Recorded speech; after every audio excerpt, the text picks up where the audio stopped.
Hello बच्चों, आज हम chapter first natural resources air water and land इसके क्वेश्चन एंड आंसर देखने वाले हैं। इस लेसन में हम टोटल 7 क्वेश्चंस देखने वाले हैं, इसीलिए आपको वीडियो एंड तक देखनी है। Fill in the blanks. यहाँ पे इसमें ए है, the layer of ozone gas absorb dot dot rays that come from the sun to the earth. So ozone layer कौन सा रेज एब्जॉर्ब करता है जो सन से अर्थ पे आते हैं। सो इसमें आपको the layer of ozone gas absorb UV rays that come from the sun to the earth. जो ओजोन लेयर कौन से रेज एब्जॉर्ब करता है, यूवी रेज एब्जॉर्ब करता है। आपको यहाँ पे यूवी रेज राइट करना है। बी क्वेश्चन है, of the total water available on earth fresh water forms dot dot percent. So इसमें जो फ्रेश वाटर कितनी परसेंट में हमारे हाथ पर 0.3%। तो आपका आंसर में लिखना है of the total water available on earth fresh water form 0.3%। Question C, both dot dot and dot dot constituents are present in the soil. So both biotic and abiotic constituents present in the soil. Question 2, उसमें A है, the ozone layer is a protective shell of earth. Ozone layer को protective shell of earth क्यों बोलते हैं? तो answer में आपको लिखना है, the ozone layer act as a protective layer for life on the earth because it absorb harmful ultraviolet radiation of the sun. This radiation if reach the earth's surface can cause skin cancer. Therefore, it is said that the ozone layer is protective shell of earth.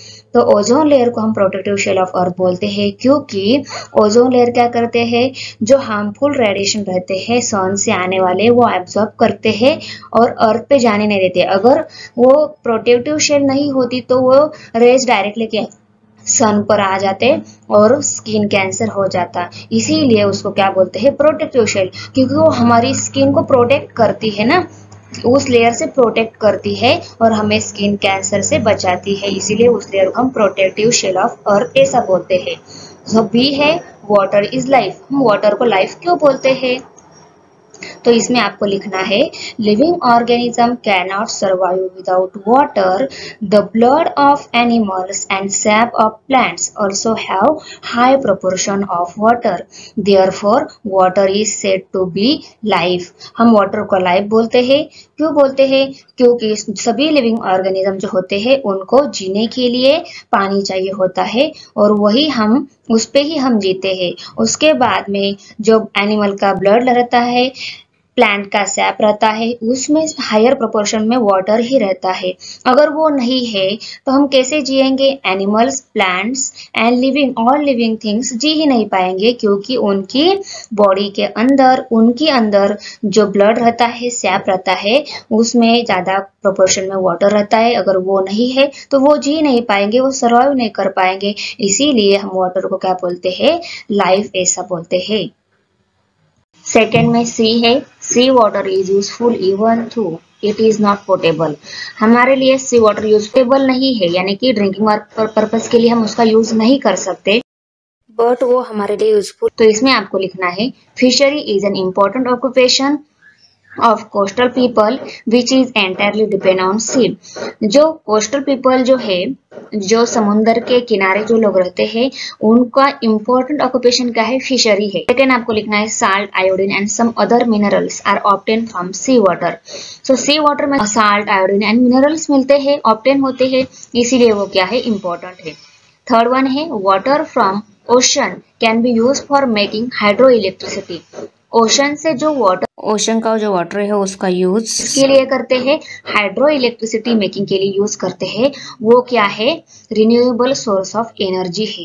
Okay, so 4 number क्या है, there are many aquatic organism in the marine water of some of these are edible varieties such as fish, crab, prawn, bivalves, oysters, lobsters etcetera. So जो edible varieties के marine water में जो organism है उसका use करते हैं। It can be used as a cheap transport method. उसका use, water का यूज किसके लिए करते हैं, चीप ट्रांसपोर्ट मेथड के लिए यूज करते हैं। All this facts explain us that to sea water is salt, it is useful. इन सभी पॉइंट से हमें ये रियलाइज हो गया कि सी वाटर भले ही वो हम ड्रिंकिंग पर्पस के लिए यूज नहीं कर सकते, पर उसका बहुत सारे यूजेस है, हमने अभी देखे। क्वेश्चन 3 है, what will happen if A microbes in the soil get destroyed. अगर सॉइल के माइक्रोब हो गए तो क्या हो जाएगा? सो आपको आंसर में लिखना है the decomposition process in the soil is done by the microbes. So soil में जो डिकम्पोजिशन प्रोसेस होती है वो किसकी हेल्प से डन होती है? वो माइक्रोब्स की हेल्प से डन होती है। The weathering of rocks is also done to some extent by the microbes. So rock की जो वेदरिंग प्रोसेस है वो भी किसकी हेल्प से डन होती है? माइक्रोब्स की हेल्प से डन होती है। If all the microbes in the soil are destroyed, the process of decomposition and weathering will not take place. अगर microbes destroy हो गए तो प्रोसेस जो है डिकम्पोजिशन की एंड वेदरिंग की वो क्या हो जाएगी? हो ही नहीं पाएगी। सेकेंड है the humus will not be formed due to lack of decomposition process. Humus भी फॉर्म नहीं हो गए, डिकम्पोजिशन प्रोसेस नहीं होगा तो ह्यूमस भी फॉर्म नहीं होगी। The dead and decaying matter will remain scattered everywhere on the earth. Dead matter जो है वो अर्थ पे ही रहेगा, उसका डिकम्पोजिशन नहीं होगा तो वो लैंड पे इधर उधर सब जगह स्कैटर्ड हो जाएगा, हर जगह फैल जाएगा। थर्ड में भी the number of vehicles and factories in our surrounding increases. अगर हमारी सराउंडिंग में number of vehicles and factory increase हो गई तो क्या हो जाएगा? सो इसमें आपको फर्स्ट में लिखना है the vehicles and factories are the major source of air pollution. So vehicles and factory की वजह से क्या होता है? पोल्यूशन इंक्रीज हो जाता है। If the number of vehicles and factory increases in our surrounding, it is obvious that it would result in increase. So अगर व्हीकल्स एंड फैक्ट्रीज इंक्रीज हो गए तो ऑब्वियसली पोल्यूशन भी क्या हो जाएगा? इंक्रीज ही हो जाएगा। Level of air pollution, not only air pollution but also result in noise pollution. Only result air pollution का नहीं आएगा, result किसका आएगा? noise pollution का भी result increase हो जाएंगे। In case the number of industry increases in our surrounding, it means more trees will have to be cut down to make way for them and thus resulting in damage of environment. अगर vehicles increase हो गई तो उनके लिए way लगेगा, okay? way make करने के लिए हमें इन्वायरमेंट डैमेज करना पड़ेगा। सो इन्वायरमेंट डैमेज हो जाएगा तो एयर पोल्यूशन तो बढ़ेगा ही बढ़ेगा। यस। थर्ड में आपको क्या लिखना है? Due to pollution of air many disease like respiratory system disorder, greenhouse effect may be caused and the temperature में इंक्रीज। उसकी वजह से क्या हो जाएगा? रेस्पिरेटरी सिस्टम डिसऑर्डर फॉर्म हो जाएगा, यानी कि रेस्पिरेटरी डिसीज हो जाएंगे। उसके बाद में ग्रीन हाउस इफेक्ट हो जाएगा एंड टेम्परेचर भी क्या हो जाएगा? इंक्रीज हो जाएगा। 4 नंबर में आपको लिखना है some of the pollutants may destroyed the ozone layer which absorb the harmful UV rays, harmful ultraviolet rays. और पोल्यूशन बढ़ गया तो ओजोन लेयर क्या हो जाएगा? डिस्ट्रॉय हो जाएगा। अगर ओजोन लेयर डिस्ट्रॉय हो गया तो यूवी रेज जो आते हैं सन से वो अर्थ पे आ जाएंगे और उसकी वजह से हमें क्या हो जाएगा? स्किन कैंसर हो जाएगा। थर्ड में सी है the total supply of portable water is finish. जो टोटल सप्लाई है अर्थ पे पोर्टेबल वाटर का, अगर वो फिनिश हो गया तो क्या हो जाएगा? If the total supply of portable water finish then the life on earth will end. Portable water का टोटल सप्लाई अगर फिनिश हो गया तो लाइफ क्या हो जाएगी? एंड हो जाएगी। यानी कि हमें ड्रिंकिंग पर्पस के लिए पानी नहीं रहेगा तो हम जी पाएंगे क्या? नहीं, हम क्या हो जाएंगे? अर्थ क्या हो जाएगी? एंड हो जाएगी। अर्थ पे कोई लिविंग ऑर्गेनिज्म बचेगा ही नहीं। Water is required for existence of living being and in its absence it will hamper their development process and their survival. अगर पानी नहीं पिएंगे हम तो हमारी डेवलपमेंट नहीं हो जाएगी और हम क्या हो जाएंगे? डेड हो जाएंगे, मर जाएंगे।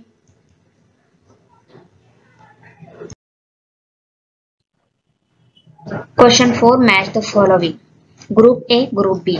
यहाँ पे carbon, oxygen, water and microbes दिए हैं, उनकी हमें पेयर बी ग्रुप से करनी है। सो करेक्ट आंसर क्या आएगा? Group A group B. So carbon pair किसको जाएगी? Plants and vapour food production. Carbon का यूज कहाँ पे होता है? प्लांट्स में एंड फूड प्रोडक्शन में, वेपर फूड प्रोडक्शन में उसका यूज होता है। ऑक्सीजन का यूज कहाँ पे होता है? कंबशन में। वाटर का यूज कहाँ पे होता है? रेन में। वाटर की वजह से क्या होता है, रेन आता है कि नहीं, रेनफॉल होता है। माइक्रोब्स का यूज कहाँ पे होता है, generation of dioxide soil. Microbes की हेल्प से डाइऑक्साइड सॉइल क्या होती है, जनरेट होती है। Question 5, name the following constituents of biosphere. Biosphere में कौन से कॉन्स्टिट्यूएंट्स होते हैं? सो आंसर में आपको लिखना है constituents of biosphere, lithosphere, hydrosphere and atmosphere. So biosphere में कौन से कॉन्स्टिट्यूएंट्स होते हैं, lithosphere, hydrosphere and atmosphere. B है biotic constituents of soil.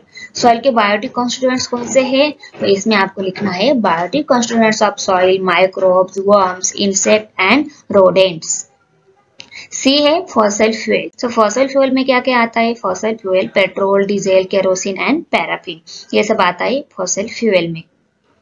D है inert gases in air.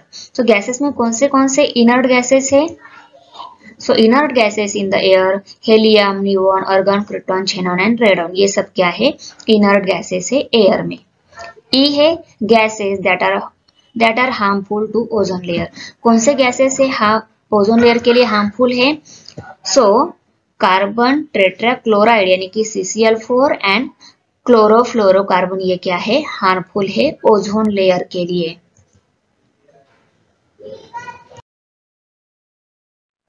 Question 6 है ट्रू और false.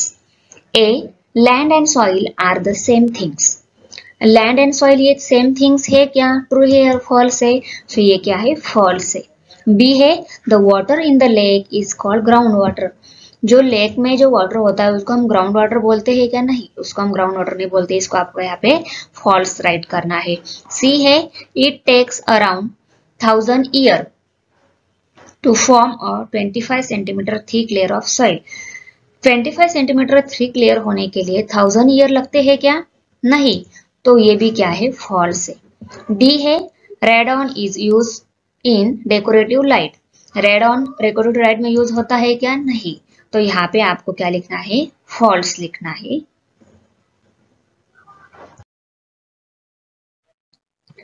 Question 7, answer in your own words. आपको आपकी वर्ड्स में आंसर लिखना है। Explain with the help of diagram how soil is form. So soil कैसे form होती है, आपको डायग्राम की हेल्प से राइट करना है आपकी ओन वर्ड्स में। और आपको वर्ड में कैसे लिखना है, soil is form by the process of weathering during which rock break down to form soil particles. Weathering process में क्या होता है, जो रॉक होता है वो ब्रेक हो जाता है। Which breaking down of rock occur over period of million of years. और उसकी ब्रेकिंग सॉइल में होने के लिए कितने ईयर्स लगते हैं, मिलियन ऑफ ईयर्स लगते हैं। Weathering can be physical, chemical and biological. Weathering process जो है वो कौन सी है, physical, chemical and biological process है। The bed rock break down into pieces due to the effect of heat, cold, water, wind and rain.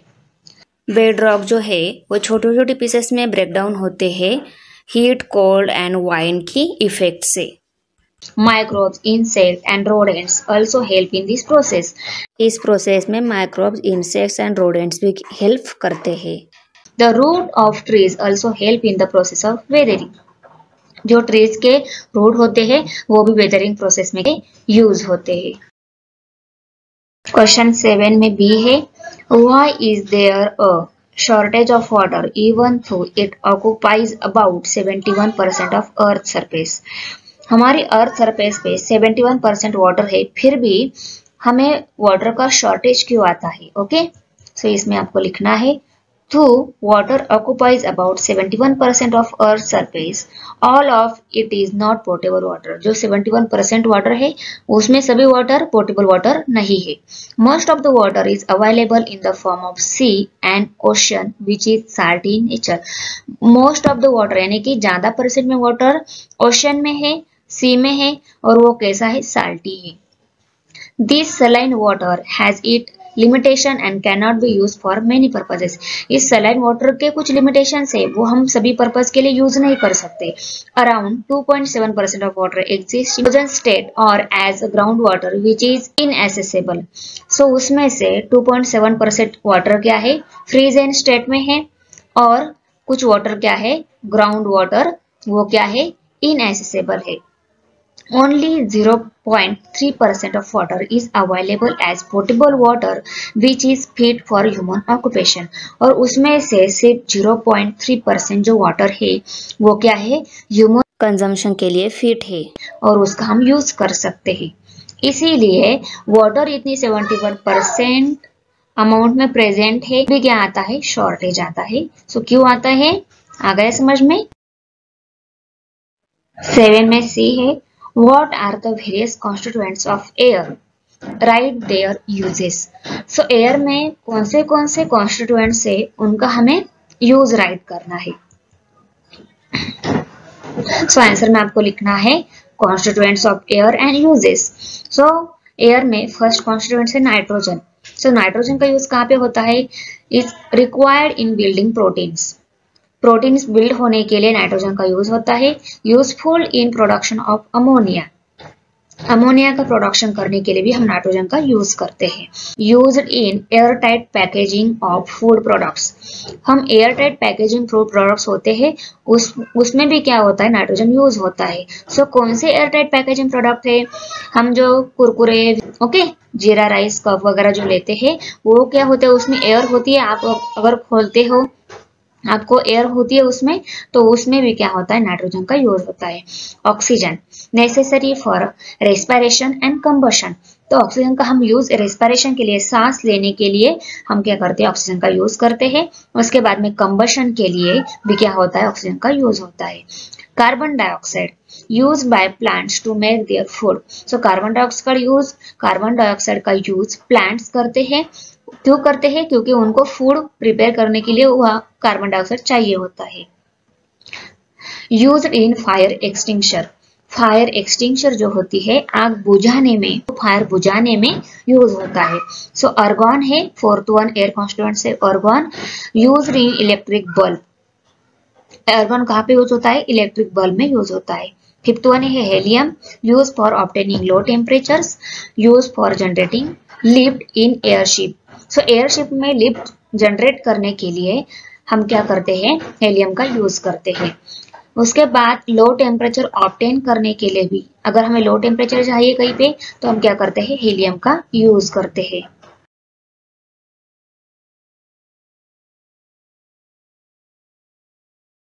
Neon का use decorative light street lighting, krypton का use fluorescent tube decorative light street lighting, xenon का use flash photography में हम करते हैं।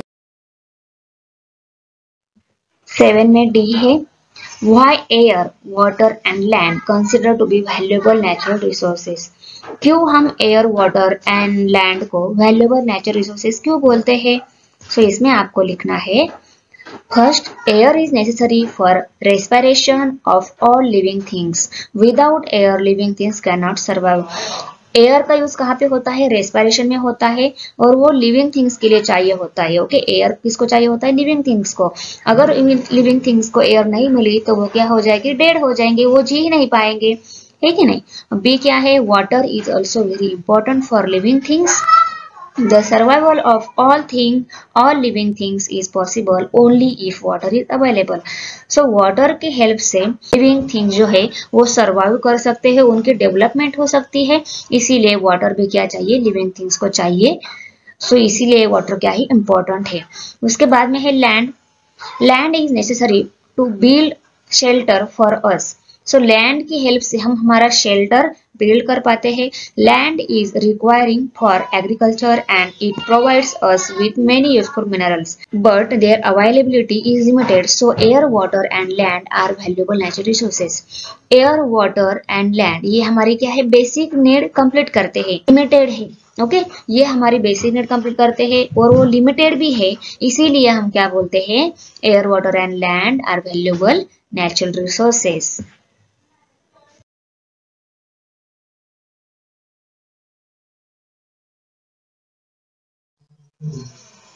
Thanks for watching video. Subscribe my channel, press the bell icon for more videos. Like, comment and share. Okay, bye. मिलते हैं next video में।